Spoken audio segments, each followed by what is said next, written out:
Welcome, curious minds, to the deep dive. This is where we plunge headfirst into, well, the most unexpected corners of human experience. We dig up stories that honestly make you question things about the world, maybe even about yourself. Absolutely. Today, our mission, if you will, takes us into a narrative that blends the truly bizarre with, I think, some surprising insights into human nature. Okay, I'm intrigued already. Yeah, so our sources for this deep dive, we've got police reports, news articles, and even some, believe it or not, actual body cam footage. Body cam. Okay, this sounds serious.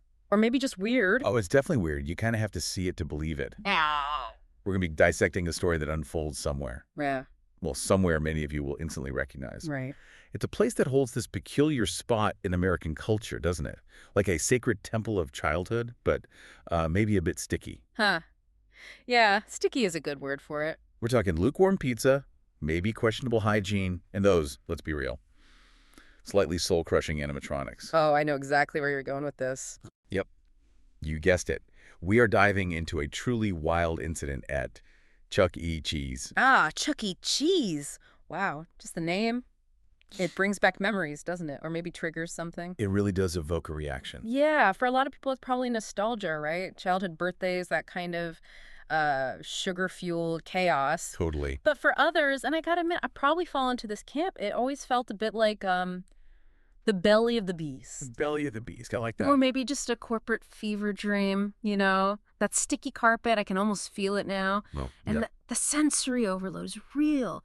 That dead-eyed stare from the giant mouse, smiling, but just nothing behind the eyes. So great. And the sound, 1,000 arcade games all blasting their own, like, tinny tunes at once. It's this cacophony. A symphony of chaos. Exactly. It's not just a restaurant. It's this immersive, overwhelming thing that just burns itself into your brain, for better or worse. Right. So, given all that, this surreal atmosphere, I am genuinely curious.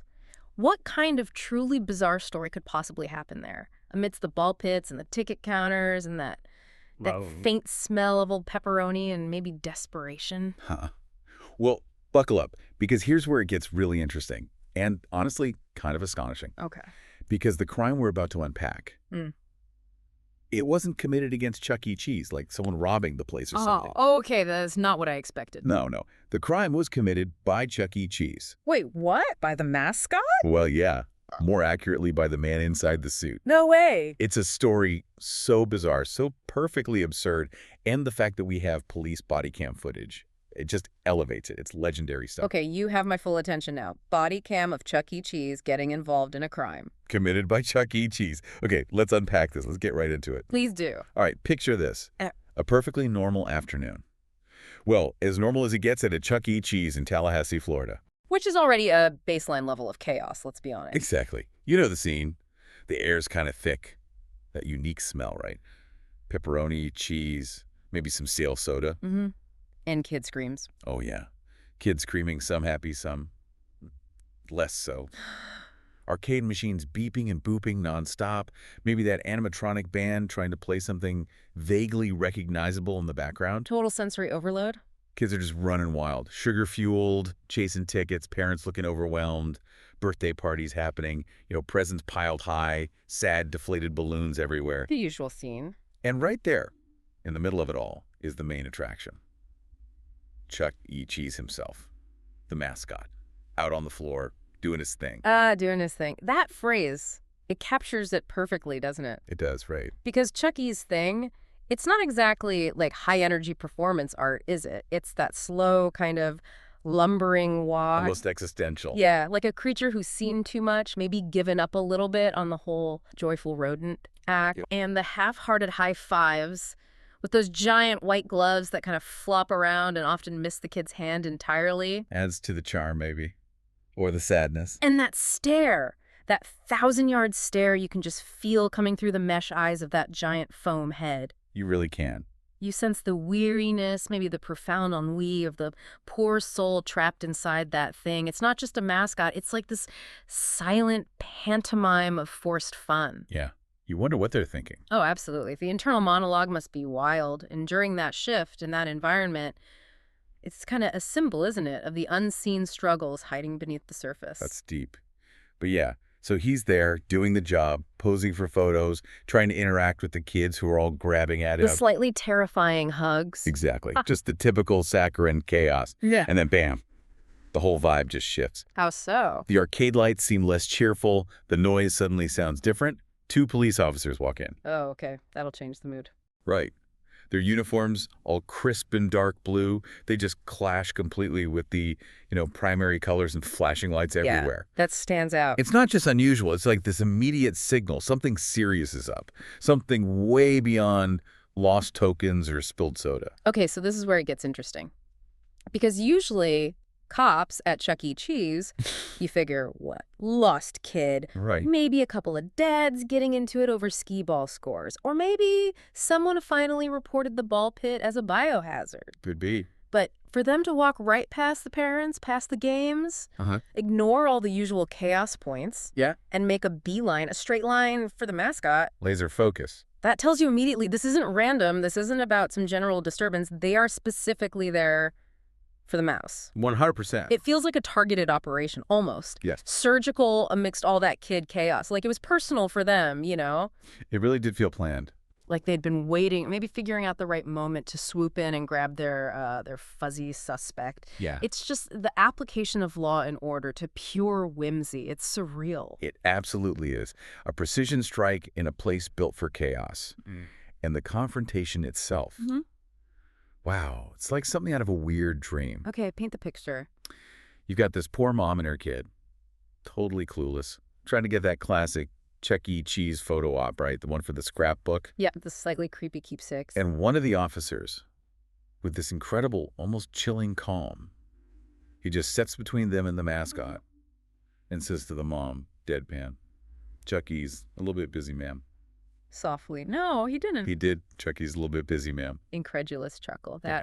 That has to be one of the most polite and yet utterly terrifying sentences ever spoken in a police context. Right. The sheer deadpan professionalism needed to deliver that line in that place amidst the screaming kids and the flashing lights. It's astounding. It just shatters the whole illusion, doesn't it? Reveals the absurdity right underneath. You can almost hear him thinking, "Ma'am, please step away from the cartoon rodent. He's got a date with justice." Yeah, like That officer deserves some kind of award for composure. It's just, it perfectly captures these weird clashes in modern life where childhood symbols meet grim reality. Yeah, it really does. So then he turns to the mascot, this giant, silent mouse who must be just radiating dread at this point. Oh, I would think so. Sweating buckets in there. And he gives this simple command, "Chuck E., come with me." Direct. To the point. Yep.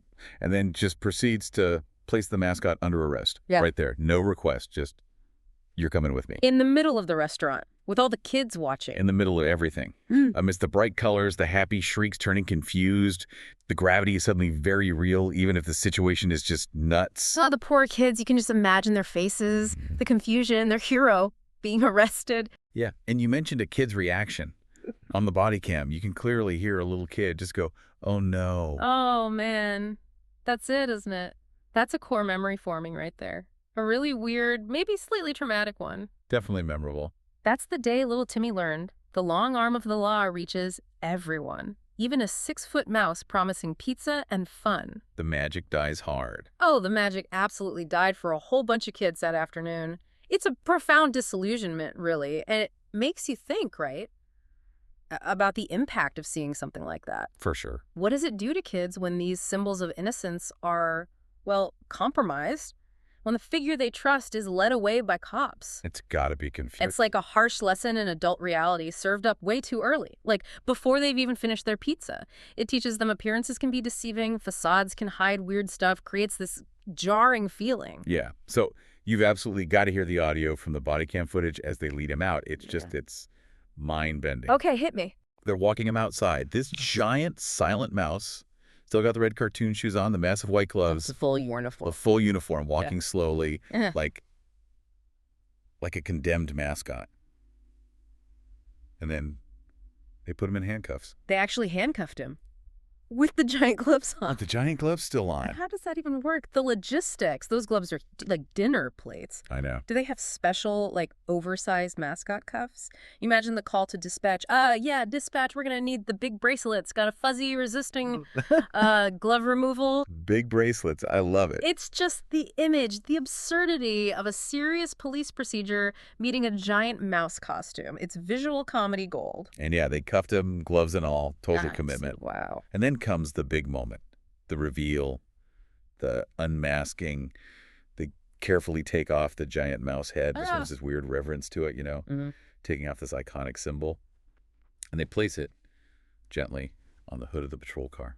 Oh, the imagery. The smiling Chucky head staring blankly off the hood of a cop car. Right. Flashing lights reflecting in the vacant eyes. It's like something Banksy would do, but with more like existential dread and maybe a hint of stale pizza. Totally. So who was underneath? Who was the man behind the mouse? Beneath the foam, beneath the forced smile, was a very sweaty, very confused-looking 41-year-old man named Jermell Jones. Jermell Jones, okay. Not exactly a criminal mastermind name. Not exactly. So the big question, right? What was the heinous crime? What did Jermell do while dressed as Chuck E. Cheese that required this dramatic public takedown? Yeah, my mind's racing. Was he running some underground ticket laundering ring? Using the arcade as a front? Maybe orchestrating casino heists from the ball pit. Right, something big, something fitting, the sheer theater of the arrest. Was he selling black market animatronics? Counterfeit pizza tokens? Gotta be something juicy, right? You'd think, but, real life. Yeah. It rarely matches the drama we build up, does it? The truth is often much smaller. It certainly does not live up to the hype in this case, the actual crime. The reason for arresting Chuck E. Cheese in front of a bunch of kids. Okay. Let's have it. Credit card fraud. Posse. Wait. Hey. Just credit card fraud. That's it. After all of that, the public arrest, the cuffs on the giant gloves, the head on the police car for credit card fraud. That's it. Apparently, he was wanted for stealing a customer's credit card after a birthday party about a month before. Oh, okay. And then using it to make some fraudulent purchases. The cops have been looking into it, tracked him to his job, which happened to be inside the mouse suit, and decided, well, now's the time. The irony, caught at the scene of the alleged earlier crime, kind of. Exactly. Wow. The banality of it, it's almost disappointing, isn't it? A little bit. You expect this huge, dramatic reveal, and it's just kind of sad and petty. But that gap, that difference between the spectacle of the arrest and the mundane reality, that's what's really fascinating, isn't it? It really is. It almost makes it funnier in a weird way. It deflates the whole thing. So what did he buy? What was so crucial, he had to allegedly steal a card for it. A lifetime supply of tokens. Secret blueprints for a better animatronic band. Okay, get ready for this. According to the police report, he used the card at a local meat market and a smoke shop. Bursts out laughing.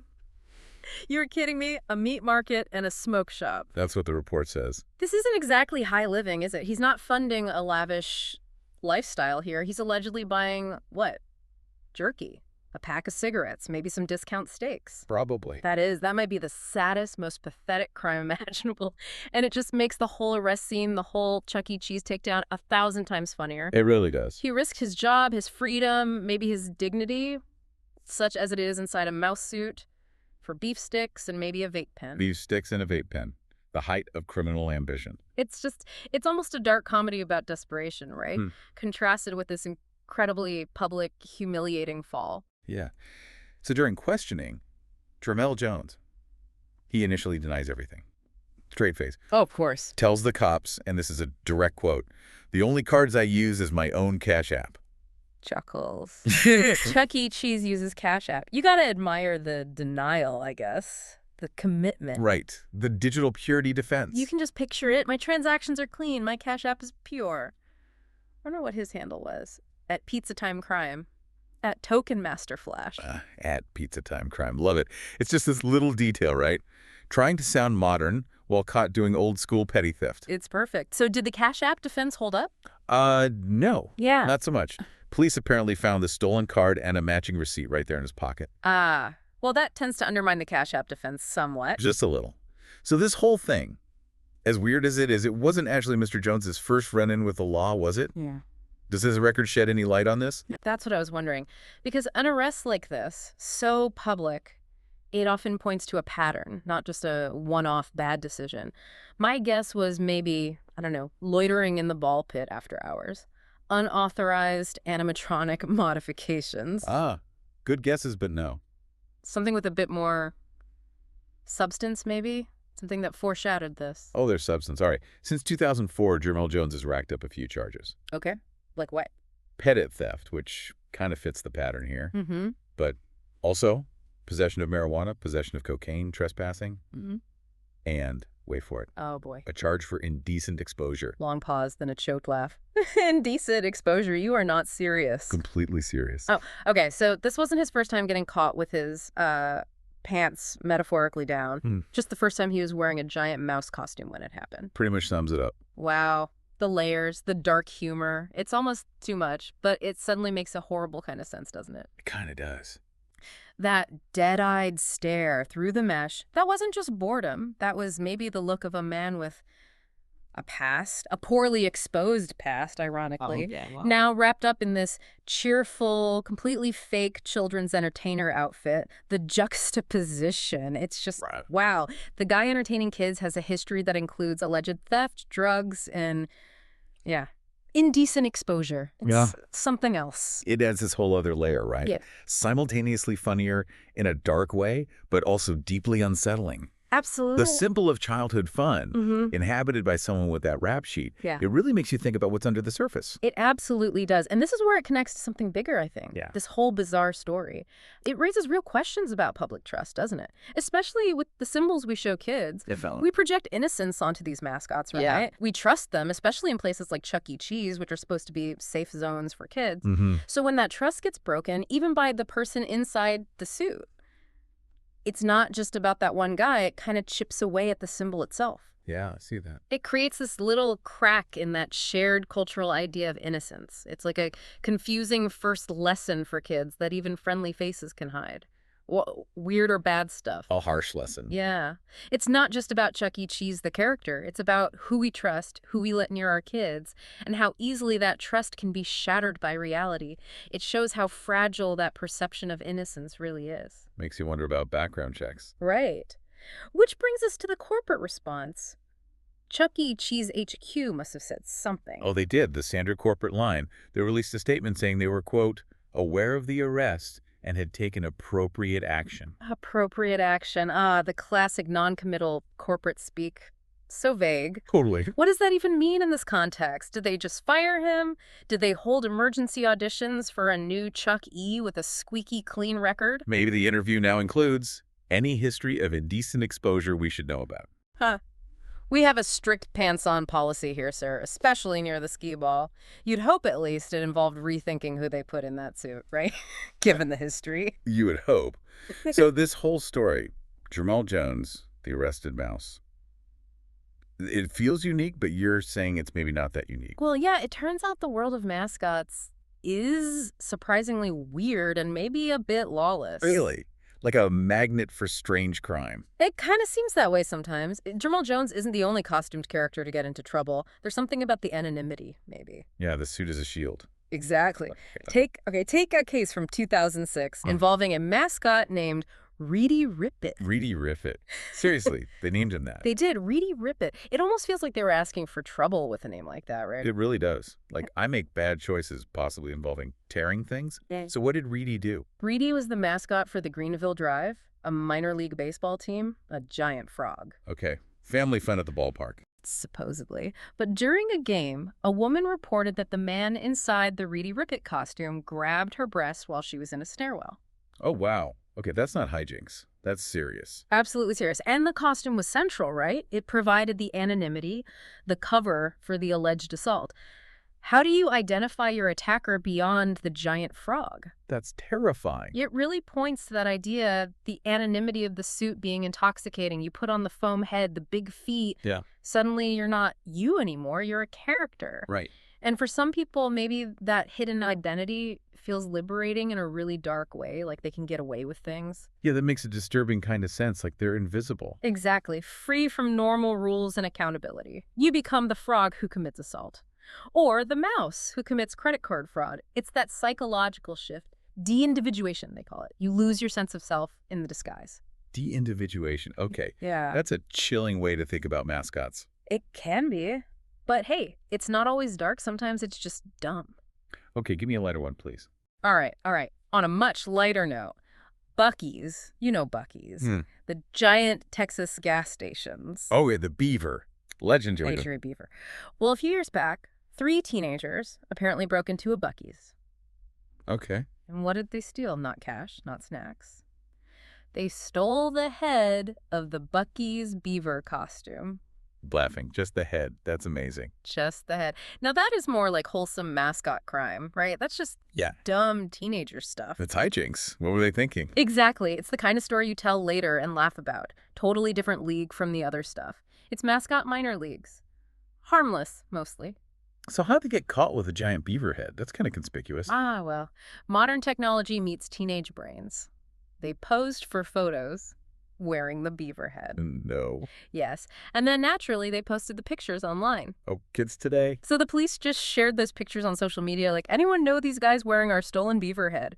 Caught. Red beaver-headed. By their own selfies. It's the irony. It's perfect, isn't it? The costume gave them anonymity for the theft, but their desire for attention undid them. A true cautionary tale of the digital age. Never underestimate social media's power to expose foolishness. Never. It shows that weird mix, right? Wanting to be hidden, but also wanting to be seen, even for doing something dumb. It really does. It just proves there's this weird kind of chaotic energy around these silent, smiling symbols, doesn't it? Yeah. These mascots, they're always just there, watching. And the background of our photos, our memories, they see everything. The sticky hands, the desperate parents. They know our secrets. And sometimes they have secrets of their own. Stranger, more unsettling secrets than we'd ever imagine. It's like they live in this weird in-between space. That really raises the question, doesn't it, about behavior behind the facade.